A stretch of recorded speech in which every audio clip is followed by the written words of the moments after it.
Hello everybody, welcome back to my channel. We're finally doing the main card picks. We finally got here, it's Friday. I know I promised you guys this yesterday, but that couldn't happen, so here we are.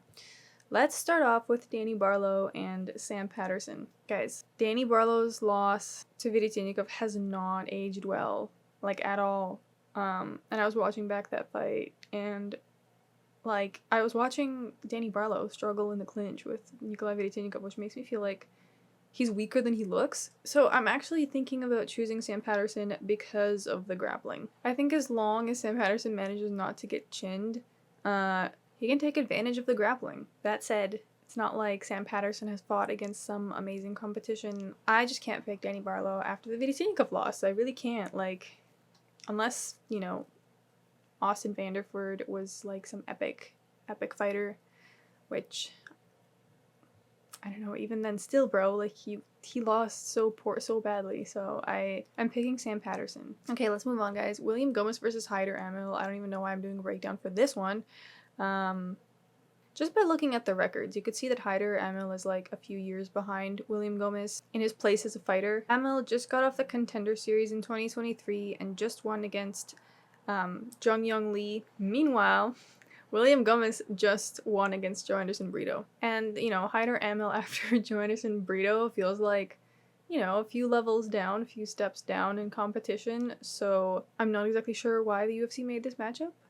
I'm assuming it's because they didn't have anybody else for William Gomis. And maybe Hyder Amil really needed the opportunity. But yeah, I think this is an easy win for William Gomis. Pretty clear. Yeah. Anyhow, let's move on to Austen Lane and Mario Pinto. So I've been watching back Austen Lane's fights, and he's the type of dude to get flustered at the slightest hint of a threat. Like, Justin Tafa beat him by being more aggressive, and he had no answers, you know? He got KO'd. So only with a dude like Robles Despain, who like inches around the octagon, can Austen Lane win a decision, you know? He took Robles Despain to a decision.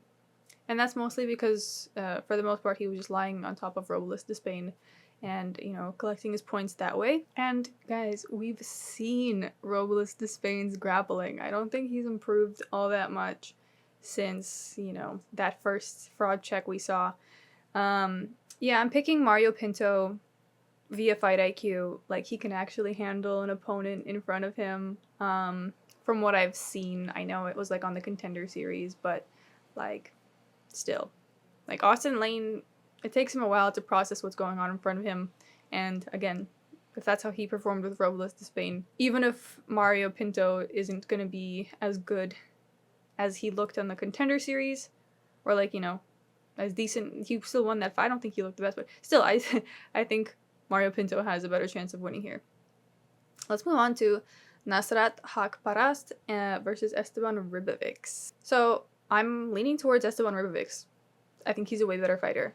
Ribovics went to a decision. He won the decision with Daniel Zellhuber, who is a favorite, by the way, on that card. I think I picked him to win, actually. And yeah, he put on a really solid performance, really good striking. Like, Daniel Zellhuber is a good striker. I thought he would be better than Ribovics, and it, you know, turns out that wasn't exactly the case.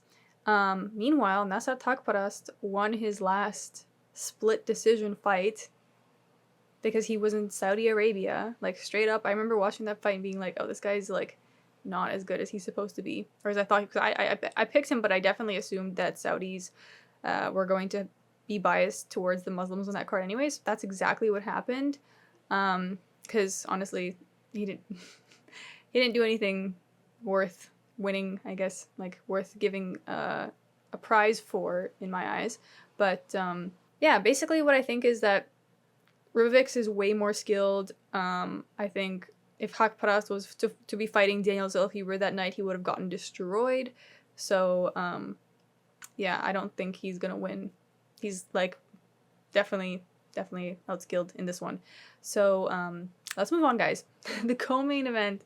I'm not even going to talk about how absurd this is because everybody already has, but Cody Brundage versus Julian Marquez. So I'm actually picking Cody Brundage, guys. So this is neither here nor there, but I noticed, like, from media day clips of Julian Marquez, it's like, who does he remind me of? And I realized he reminds me of MMA Joey, like the way he talks and looks, kind of. you know, if MMA Joey was like active, I guess. But yeah, quite uncanny actually. But regardless, he's on a 3-fight losing streak, and I don't think he has the best fight IQ, and like he doesn't really seem that with it, especially from like how he was speaking at the media day. And I feel like Cody Brundage can just tough this one out. Like, he's a tough dude. Even against Bo Nickel, everyone was expecting him to get wiped out. Stayed put for like as long as a person could have in that position. Yeah, I just think he's more of a brawler, and I think that's what it's gonna come down to. Because I don't think like, I'm not saying that Cody Brundage's fight IQ is so much higher than Julian Marquez's, but I think he at least has a little bit more grit, I guess, a little bit more heart than Julian Marquez. So that's the pick. Also, I feel weird picking like Julian. I picked Julian Marquez I think last time, and he also like fought early. I can't pick Julian Marquez right now, guys. Okay, let's move on. Manel Kape versus Almabaev. I was thinking about this one for so long, and this fight is probably the reason why I ended up posting this video on a Friday and not on Thursday. So let me take you through my thought process. I was initially thinking like, okay, I'll pick Almabaev. That was my initial thought, and then I started watching both of their previous fights, and I watched the fight with Manel Kape and Marquez, and I realized like, oh shit, like Manel Kape is actually really fast, and he's stuffing all these takedowns, not letting himself really be held down for that long, like super squirmy, like. Is he just gonna get out of all these takedowns and you know, grappling exchanges that Asu is gonna put him in? And then I realized that in that fight, Marquez didn't really like try to grapple with him that much. He mostly kept it on the feet, which is obviously like Manel Kape's territory. And I think Marquez is better in that department, like anyways, than Almabaev. I think Almabaev will, like, he's not too bad on the feet, but that's definitely not his strong suit. I do think that he's not gonna like stop with the grappling, and I'm worried like, okay, sure, Manel Kape has like good takedown defense, but like what is he gonna do when he's actually on the ground with Almabaev? Like, I also watched some of the media day clips from Almabaev, and he seems pretty like calm and confident but not cocky, and quite present, although I did sense that like I wasn't like I could be completely tripping. Based on some of his body language, I couldn't tell if he was like unsure of himself or if he was just trying to be as neutral as possible. Because towards the end of all the questions that were asked of him, he seemed pretty solid. So yeah, I am leaning towards Almabaev. He also hasn't lost a fight in 8 years. 8 years, and yeah, I don't think that Manel Kape is prepared to like defend all the takedowns. Maybe one or two, sure. But eventually I think Asu's going to catch up with him. And when he does, I think he's just going to rack up points that way by just like even being on top of Manel Kape. Like that counts, you know? Even if there's not much damage done, like if Manel Kape ends up being in a position where he can't do damage, then points are going to go towards Almabaev. So, you know, I'm picking Almabaev. Maybe he could get a submission. Otherwise, I could totally see him going to decision. Yeah. Okay, guys. That's all. Those are all my thoughts for the main card. I hope you enjoyed. Maybe you learned something that you didn't know previously. Maybe. Anyhow, thank you for watching. I will see you tomorrow for the live stream. Yeah.